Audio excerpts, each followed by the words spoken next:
Hello everyone and welcome. Today I'm gonna talk about e-readers.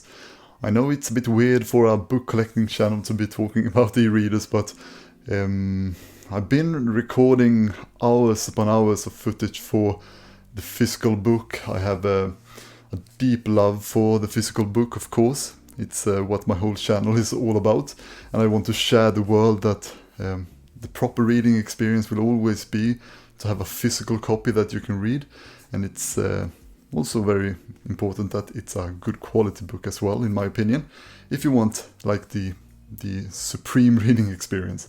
But a couple of years ago I did buy an e-reader, not a tablet, just a device that you can only read books on, and this is a Kobo e-reader right here.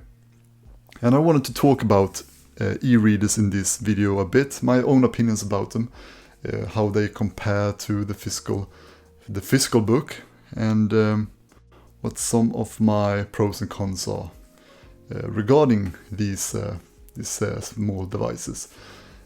But yeah, let's get started. So why did I buy an e-reader? Just wanted to try it out, really.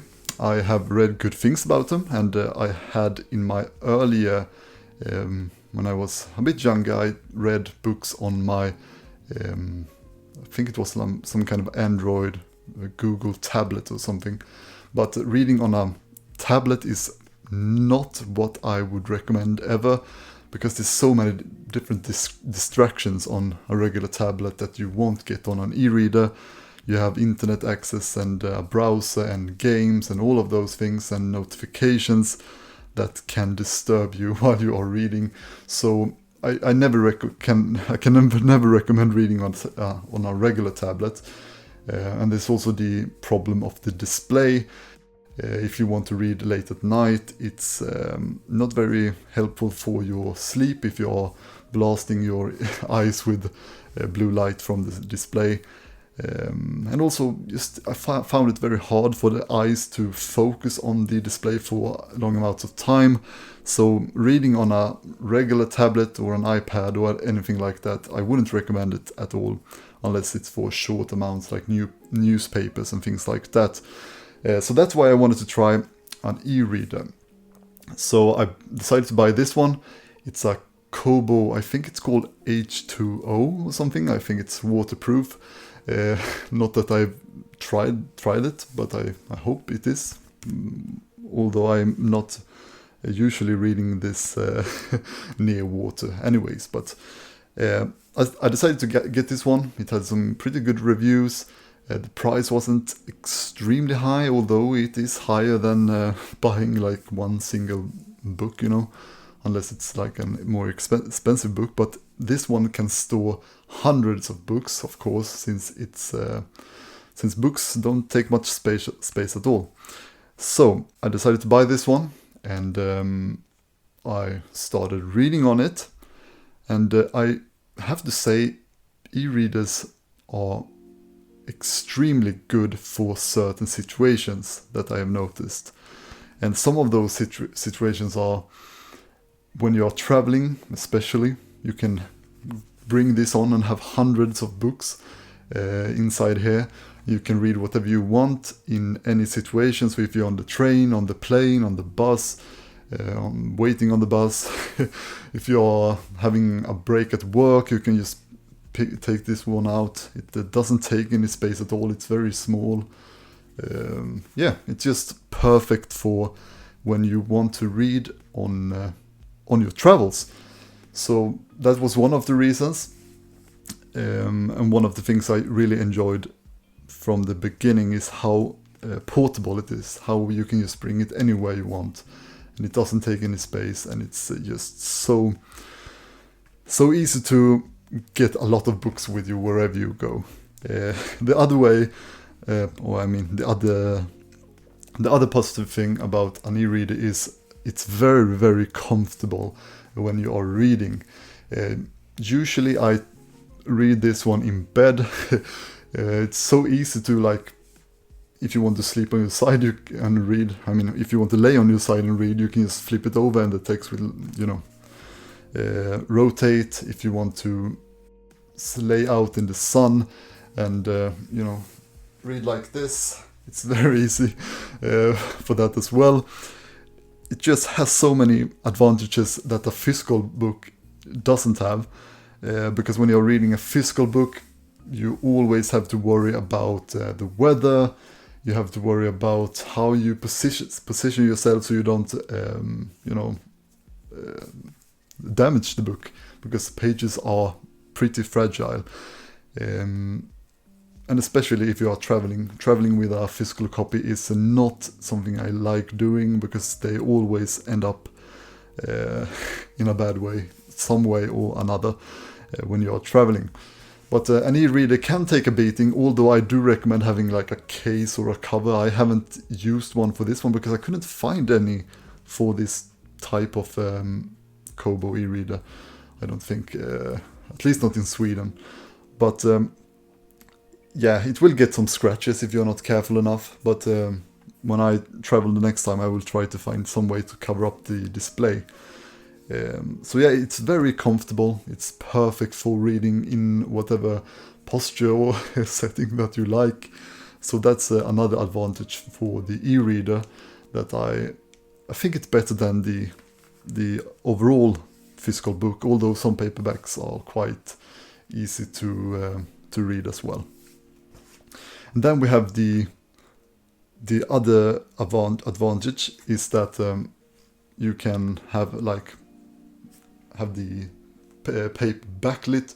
So if you're in a dark room and don't want to turn on a light, then you can just change the screen setting. And this is actually different from a display on a tablet, because you can see there's no light on here, but you can still read the text. So it's much better for your eyes. Just overall a much more pleasant experience while reading compared to reading on a tablet. So if you prefer, you can just turn on a light. If you're sitting at your desk or at your bed, turn on the bedside light, and then you can read your tablet without the light backlit on the tablet itself. So you can save some battery in that way. And then you can also change the setting of the light. You can have it a bit warmer if you are reading at night.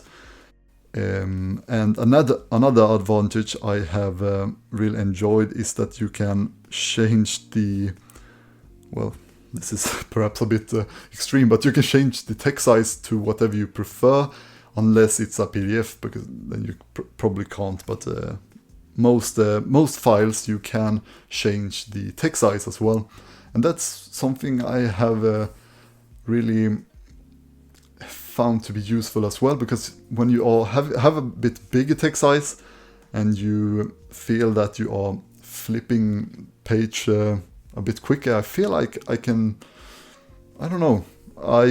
it's more interactive in a way, and I feel that I can read for longer amounts of time instead of having like a huge wall of text that takes a lot of time to read a single page.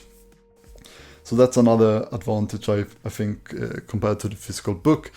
That is, when you buy a physical book, that's what you get. You can't really change anything unless you bring out your what's it called? Your magnifying glass. So yeah, just another great way to take advantage of the e-reader is to change the text size to whatever you prefer. And you can also have a setting where you can see what page you're on, what percentage of the book you have read so far. But I don't find that to be, I like having what page I'm on. That's pretty good. So I know where I am in the book, because when you're reading a physical book, you can always tell where you're at the book, if you're in the beginning, middle, or the end. But when you're reading an e-reader, you can decide to turn that off, and then you will not really know where you are in the book. So it can be a bit of surprise if it just ends abruptly, but yeah, you can do that if you want to. So yeah, it's whatever you prefer. You can pretty much change everything. You can change the font size, you can change yeah, just all of that stuff. It's great for changing the way you want to read in a way that you prefer. So I talked about the amount of books you can store on your e-reader. That's another great thing. Having a physical library, as you can see here, it takes a lot of space. And if you want to, cut down on this amount of space, or if you don't have much space, then an e-reader is just perfect, because it can fit so many books. And that comes to another question, is where do I get the books from?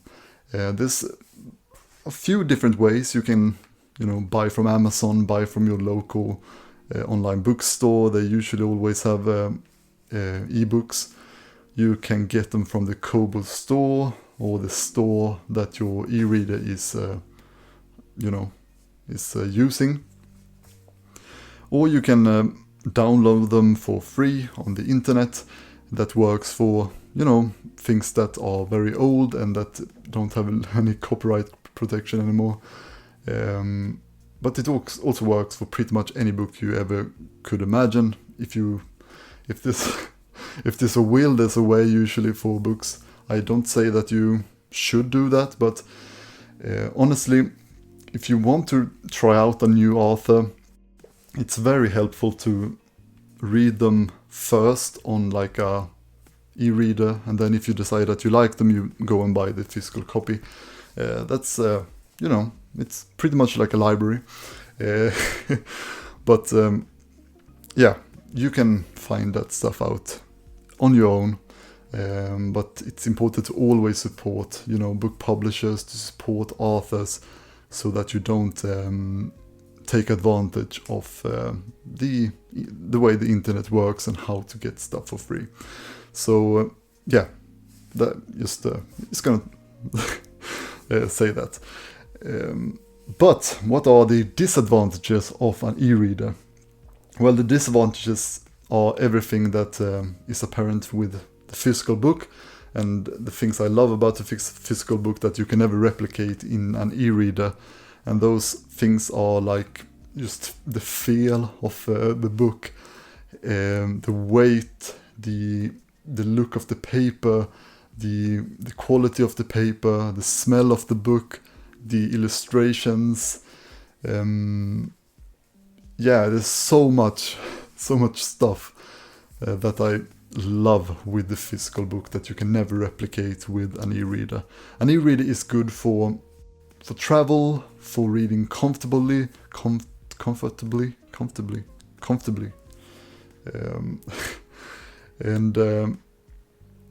it's good for customizing your reading experience. It's good for trying out new authors before you decide to buy the collection in a physical format. But the physical book will always beat the e-reader, in my opinion, and I hope that a lot of you feel the same way, because we need people to buy books for books to survive in the future and not be replaced by these sort of things. And that also is the same with audiobooks, which perhaps will be a subject for a future video. But those are some of my pros and cons. Well, I can also say that ebooks, if you decide to buy them in the store, they are usually a bit cheaper, sometimes, not always, than the physical copy, which it makes sense. It's, they should be cheaper, and they usually are cheaper as well. But those were the pros and cons of what I think about e-readers. This has been a long rambling.